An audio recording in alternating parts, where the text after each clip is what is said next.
제목입니다. 거울은 사람의 모습을 비춰줍니다. 자신이 입은 옷차림이 얼마나 아름답고 멋진지를 거울을 통해 알게 되지요. 먼 옛날에 거울은 청동으로 된 것인데 작고 동그랗게 되어 있어서 사람의 얼굴만 볼 수 있었습니다. 그것도 아주 희미하게 볼 수가 있었지요. 대부분의 사람들은 흘러가는 냇물에서 자신의 얼굴을 발견하였습니다. 일렁거리는 냇물에 비친 자신의 얼굴이 빛이 노라면 그는 그 모습을 통해 조각을 맞추듯이 자신의 얼굴을 마음에 새길 수가 있었습니다. 사람들은 자신의 얼굴을 알고 나서 자신이 어떻게 생겼는지 또 자신이 잘생겼는지 못생겼는지를 스스로 알 수가 있었을 것입니다. 그동안에는 사람들이 말해준 대로 나의 얼굴 생김새를 대충 이해하였을 뿐입니다. 물에 비친 자신의 얼굴이 자신에게 알려졌을 때 그의 마음이 어땠을까요? 아마도 부끄럽기도 하고 창피하다는 그런 마음이 들지 않았겠습니까? 자신의 마음이 들킨 것처럼 얼굴이 붉게 달아올랐을 것이라 여겨집니다. 오늘 잠언의 말씀에서 이와 같은 말씀을 하고 있습니다. 물에 비치면 얼굴이 서로 같은 것 같이 사람의 마음도 서로 비치느니라 이렇게 말합니다. 사람의 얼굴이 물에 비치면 자신의 본 모습이 드러나게 됩니다. 물에 비친 그 모습과 자신의 실제 얼굴 모습이 같다는 것이지요. 이와 같이 사람의 마음도 얼굴이 물에 비치듯이 상대방의 마음에 비춰진다는 겁니다. 마음을 숨기려고 해도 숨겨지지 않고 드러난다는 것을 말하고 있습니다. 자신의 마음이 자신의 얼굴 표정을 통해서 드러나기도 하고 자신이 행하는 행동을 통해서 드러나기도 합니다. 굳이 말을 하지 않더라도 사람의 마음은 이렇게 저렇게 드러나게 되지요.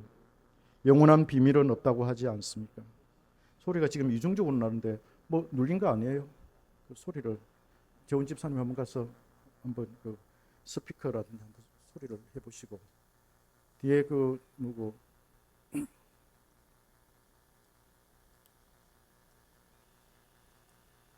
오늘 본문 말씀은 사람의 마음이 서로에게 전달된다는 것을 말하고 있습니다.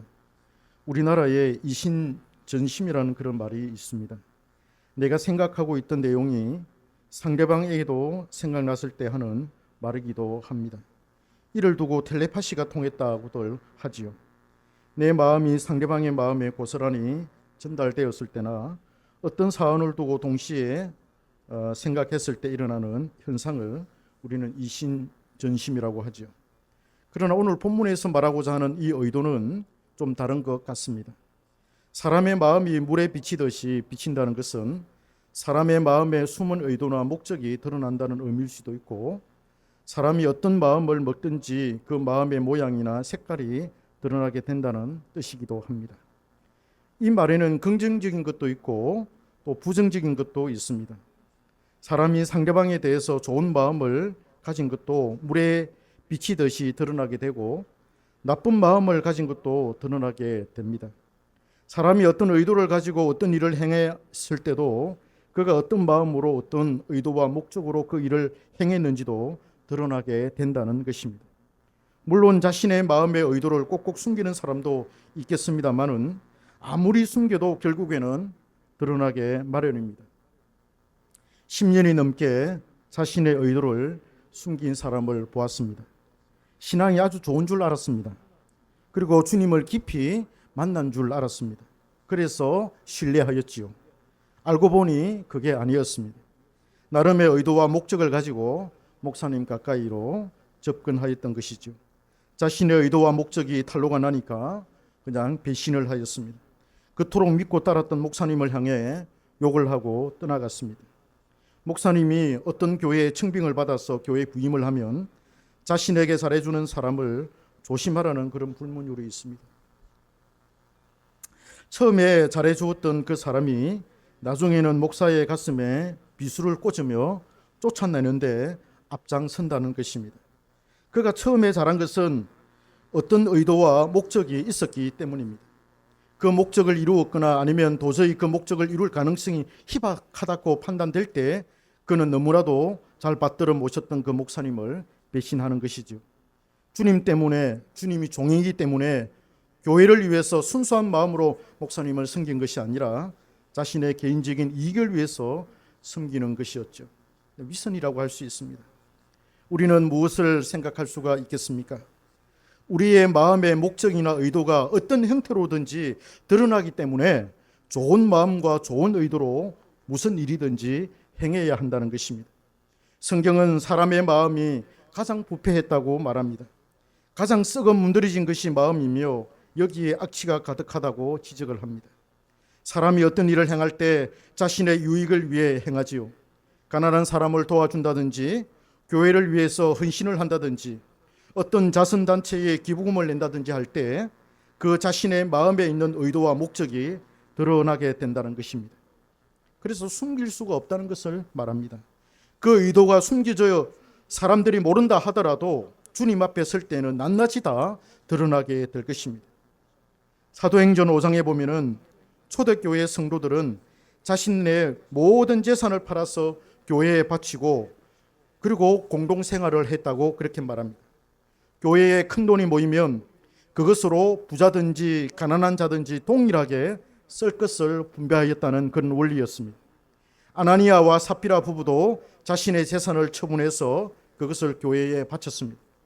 베드로가 그들에게 너희가 바친 것이 이것이 전부냐라고 물었을 때 그들은 그것이 전부라고 거짓말을 했습니다.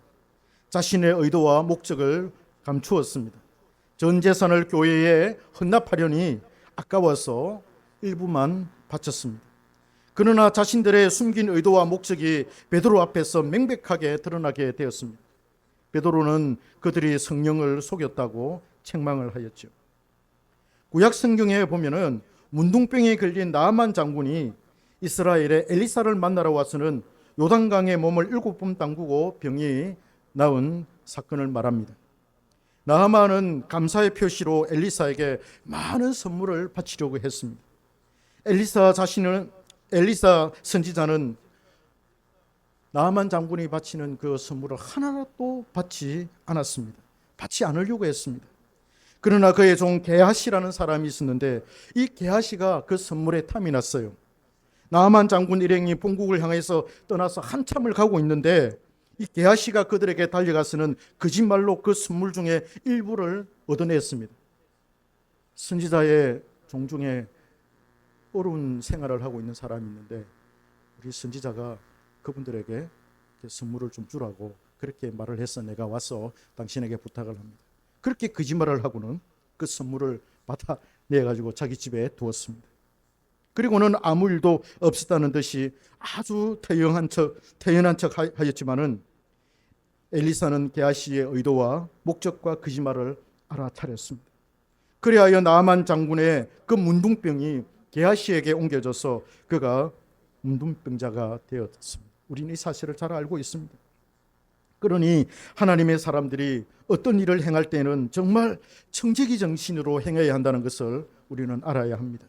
어떤 일을 행하여 많은 업적을 쌓고 많은 유익을 끼친다 하더라도 우쭐할 필요가 없습니다.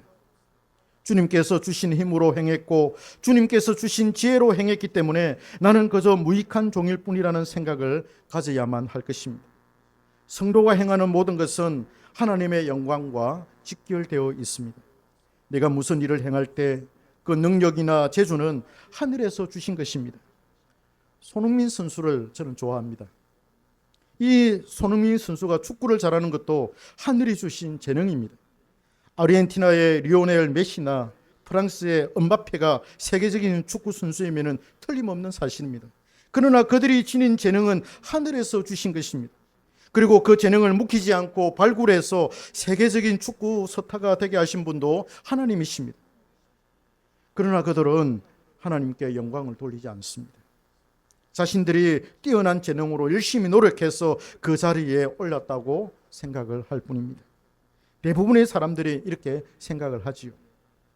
그러나 하나님의 백성들은 자신들의 재능이나 그 재능을 풀어서 능력을 발휘한 것도 모두 하나님의 섭리 속에서 일어난 것으로 생각을 합니다. 그러니 자신의 모든 자랑거리를 하나님의 영광을 위해 드리게 되지요. 세상 사람들은 자신들이 어떤 일을 행할 때 자신을 위해서 행합니다. 순전히 자신의 이익이 목적이고 의도입니다. 그러나 하나님의 백성에게 마음의 의도는 오직 하나님의 영광이 되어야 합니다. 성도는 오직 하나님 앞에서 행하기 때문입니다. 우리의 마음의 의도가 하나님의 영광이 아니면 우리 자신의 유익을 위한 의도가 될 뿐입니다. 하나님의 영광이 아니면 나의 자랑이나 나의 영광입니다. 우리의 마음에 나타나는 의도는 이 둘 중에 어느 하나에 속하게 됩니다. 여러분, 우리가 예수를 믿을 때 내 잘되라고 예수를 믿고 복 받으려고 예수를 믿는 게 아니지 않습니까? 예수를 믿고 하나님이 우리를 불쌍히 여기셔서 우리의 재능에 따라서 복을 주시고 또 부자가 되게 하실 분은 부자가 되게 하시고 그렇기는 하십니다만은, 우리가 예수를 믿을 때 내 부자가 되기 위해서, 잘 되기 위해서 예수를 믿는 건 아니지 않습니까? 하나님 때문에 예수를 믿고 하나님을 사랑하기에 예수를 믿고 헌신하는 것 아니겠습니까? 우리는 우리의 마음을 잘 살펴야 합니다. 내 마음의 의도가 무엇인지를 살펴서 깨끗한 양심으로 모든 일에 임해야 할 것입니다. 그 양심이 무엇입니까? 하나님의 영광입니다. 하나님의 기쁨이 되고자 하는 그런 의도입니다. 내가 가진 것이 내 것이 아니라 모두 하나님의 것임을 인정하는 것입니다. 나의 재능도, 나의 소유도, 나의 재산도, 나의 자식도 모두 하나님의 것임을 인정하는 것입니다. 이러한 마음에서 나오는 모든 의도는 선하고 아름답습니다. 우리의 얼굴이 물에 비추어서 서로 같은 것 같이 우리의 마음도 이와 같이 그 의도가 명백하게 드러나게 될 것입니다. 먹든지 마시든지 무엇을 하든지 하나님의 영광을 위하여 해야 합니다. 세상 사람들은 자신의 능력을 발휘하여 그 능력으로 업적을 만들고 칭송을 받고 영웅 대접을 받습니다. 그러나 하나님의 백성은 자신의 영광을 위하여 살지 않습니다. 자신의 자랑을 위하여 살지 않습니다. 만약 성도가 자신의 영광과 자랑을 추구하는 삶을 살고 목적을 한다면 그는 참된 신자가 아닙니다. 이 세상에서 가장 아름다운 것이 무엇일까요? 가장 이상적인 것이 무엇일까요? 어머니가 아이를 가슴에 품고 젖을 먹이는, 그것도 가장 아름다운 풍경이겠지요. 가장 이상적인 것은 자녀가 부모님의 말씀에 순종하는 것입니다. 부모님이 자녀를 자유롭게 잘 대하고 자녀는 부모님의 뜻을 잘 새겨 받드는 것입니다. 그래서 부모와 자녀 간의 신뢰와 사랑이 근본이 되는 가정의 분위기야말로 가장 가치 있고 행복한 가정입니다. 오늘날은 그 가치가 많이 훼손되었습니다만은 한국의 전통도 그렇고 성경도 그것을 가장 고상한 가치로 여기고 있습니다. 사람은 자기 마음대로 살고 자기가 원하는 대로 살기를 원합니다. 그렇잖아요. 그렇습니다. 그러나 사람이 늙고 난 다음에 자기가 어른이 되고 늙고 아이를 낳고 자기가 할아버지가 되고 할머니가 되었을 때 본래 상태로 돌아옵니다. 그때야 비로소 성년 어른들의 말을 기억을 하고 그때 그 어른들이 행했던 그것들을 그들이 그대로 따라갑니다. 그래요. 젊었을 때 우리는 어른들의 말을 잘 안 듣습니다. 젊었을 때 우리는 부모의 말을 잘 안 듣습니다. 동네의 그 분위기도 어른들의 그 말들도 잘 안 듣습니다. 그러나 우리가 나이가 들고 하면 자연적으로 어른들의 그 말을 생각을 하고 그 분위기를 따라갑니다. 그렇더라고요. 아니, 그럼 우리 보잖아요. 어른들 말은 잘 안 듣는 사람이 나이가 드니까 그 어른들 그대로 따라해요. 이게 우리 인간이 가진 어떤 그런 본능이고 이치인 것 같아요. 본래대로 돌아가는 거예요. 사람은 자기 마음대로 살고 싶고 자기가 원하는 대로 그렇게 살아가지고 그래서 자신의 삶과 일에 성공을 합니다. 성공을 하면은 자신의 그 모든 일이 다 용서가 되지요. 성공하면 용서가 됩니다. 그러나 그렇다고 해서 그가 성공적인 삶을 살았다고 볼 수는 없습니다. 그 성공을 위해서 수많은 가치가 희생을 당했기 때문입니다. 마찬가지로 하나님의 백성은 하나님 아버지와 함께 살며 그분의 능력으로 살아서 그분께 영광을 올려드리고 그분을 자랑하는 것이 가장 올바른 것이고 가치 있는 것입니다. 이게 세상 사람들의 눈에는 그렇게 좋은 가치로 보여지지 않습니다. 그러나 살아보면 이게 가장 아름답다는 것을 알 수가 있습니다. 온 가족이 4식구면 4식구, 5식구면 5식구, 온 가족이 한 상에 둘러 앉아서 하루 일과를 마치고 저녁을 먹을 때 아버지가 덕담을 나누고 웃음소리가 넘쳐나고 서로가 서로를 위하고 서로 보듬어주고 너 오늘 어떻게 살았니? 배는 많이 고프지 않았니? 뭐 힘든 일 없었니? 그런 이야기를 하면서 자기가 오늘 하루에 겪었던 그런 얘기들, 스트레스 받았던 이야기들, 좋은 이야기들, 기뻤던 이야기들, 그리고 밥을 먹으면서 이렇게 식사를 하면서 그런 얘기를 나누면서 아버지가 이렇게 위로도 해주고 끌끌끌 웃으면서 서로, 여러분 그게 가장 이상적이라고 생각합니다. 행복이 어디 있느냐? 저는 행복이 거기 있다고 생각합니다. 그래서 아버지는 아버지대로, 자녀는 자녀대로, 임금은 임금대로, 신하는 신하대로, 공군 신신이라고 하지 않습니까? 임금은 임금다워야 하고 신하는 신하다워야 하고, 아버지는 아버지답고 자녀는 자녀다울 때, 그 논어에서 나오는 말씀 이야기지만은 성경도 그런 내용이 있습니다. 가장 이상적이고 가장 아름다운 그런 가치이고 행복입니다. 그래서 이 세상의 최고의 행복은 가족이 사랑 안에서 함께 사는 것입니다. 이것은 장차 성도가 누릴 천국의 그림자이기도 합니다. 여러분, 천국이 어떤 곳입니까? 천국은 행복이 넘치는 곳이라고 우리는 알고 있습니다. 그 행복이 어떤 곳입니까? 그냥 황금길이 쫙 있고 맨날 황금만 바라보고, 여러분 황금 금 보십시오. 한번 보고 나면 질리서 못 봅니다. 보석, 찬란한 보석 한번 보고 나면 질리서 한번 보고는 안 하겠습니다만 물질적인 것이 아닙니다. 이런 영적인 가치, 이게 천국에 있고, 그 천국에는 이 가치가 훼손당하지 않고, 천국에는 그 가치가 공격당하지 않고 없어지지 않는 거예요. 영원히 그 가치가 존속되기 때문에, 그래서 천국은 행복한 곳이고 아름다운 곳이에요. 할렐루야.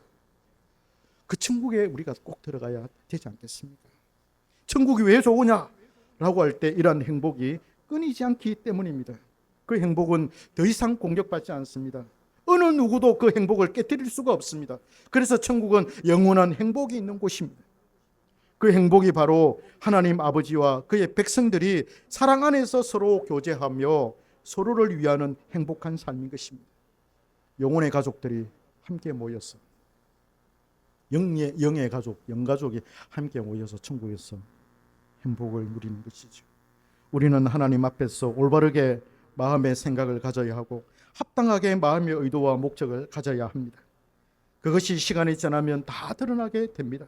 올바르지 못하고 합당하지 않은 의도와 목적으로 행한 모든 행위는 불에 타서 없어질 것이지만, 올바른 의도와 목적으로 행한 그 모든 것은 우리의 상급으로 남게 될 것입니다. 고린도후서에 이게 말하지 않습니까? 우리가 집을 짓습니다. 믿음의 집을 짓습니다. 어떤 사람은 나무를 짓고, 어떤 사람은 금으로 짓고, 어떤 사람은 돌로 짓고, 어떤 사람은 풀로서, 숲으로, 짚으로 이렇게 짓습니다. 그러나 환란의 불이 확 닥쳤을 때 나무도 다 불에 타버리고, 짚으로 짓는 집도 다 불에 타버리고 없어집니다. 그러나 남는 건 뭡니까? 금으로 지은 집이라든지 또 돌로 지은 집은 없어지지 않습니다. 마찬가지입니다. 우리가 하나님 앞에 우리의 어떤 의도를 가지고 행했는지 그것이 다 드러나게 되어서 하나님께서 인정하시는 그 모든 행위라면은 그건 우리의 상급으로 그대로 이어진다는 거예요. 불에 타 없어지지 않습니다. 그걸 추구하시는. 그래서 무슨 일을 행하든지 좋은 의도와 좋은 목적을 가지고, 순수한 목적과 순수한 의도를 가지고 교회를 섬기시고, 또 직장 생활을 하시고, 또 직장에서 또 손님들을 대할 때나 직장 동료를 대할 때도 그런 의도를 가지고 한다면 그 삶 자체가 하나님께 큰 영광이 될 줄 믿습니다. 하나님 아버지, 은혜를 감사합니다. 오늘 사람에 비치는 그런 물에 비치는 사람의 마음이라는 제목으로 함께 우리가 은혜를 나누었습니다. 우리가 무엇을 하든지 어떤 의도를 가지고 그 일을 행했는지가 분명하게 드러난다는 그 사실을 오늘 우리가 깨닫게 되었습니다. 그러니 좋은 의도를 가지고